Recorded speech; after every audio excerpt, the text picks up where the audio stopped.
Hello and welcome to In Case You Missed It, big news on cannabis coming from the federal government. Trump is moving to reclassify marijuana from a Schedule 1 drug like LSD to a Schedule 3 drug, more like Tylenol with codeine.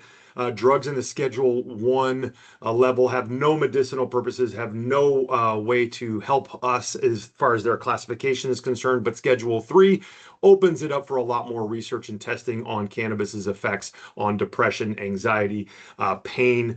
This reclassification lowers a long-standing barriers that have made it difficult for researchers to study cannabis in a clinical setting. Other financial impacts, this is super important. It would exempt cannabis from companies from IRS Code Section 280E, allowing them to deduct expenses like rent, payroll for the first time, and opening the door for banking access, which has been previously barred. OpenAI launches ChatGPT for clinicians. This is a free AI tool for physicians, nurse practitioners, and pharmacists. It was unveiled Wednesday for clinicians. It's a version of ChatGPT that would be designed to support clinical tasks like documentation, medical research. It'd be free for any verified physicians, nurse practitioners, physicians assistants, pharmacists, starting just in the United States and expanding across the world later on.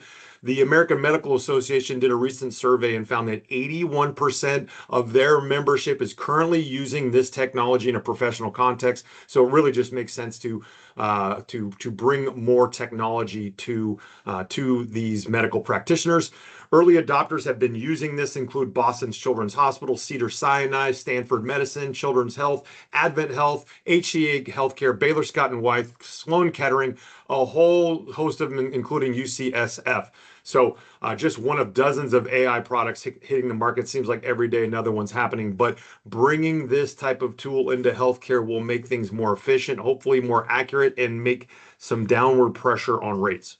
Well, that might be downward pressure, but upward pressure is coming from these new disclosures we're getting that's showing the health industry, all parts of it, and their trade groups are spending record levels of dollars in Washington. So the biggest players in the healthcare industry are pouring tons of money, record sums into K Street. If you're not familiar with what K Street means, it's really the Washington's lobbying corridor. This is where a lot of our lobbying firms reside. So AHIP, which represents health insurers, spent $5.3 million in the first quarter.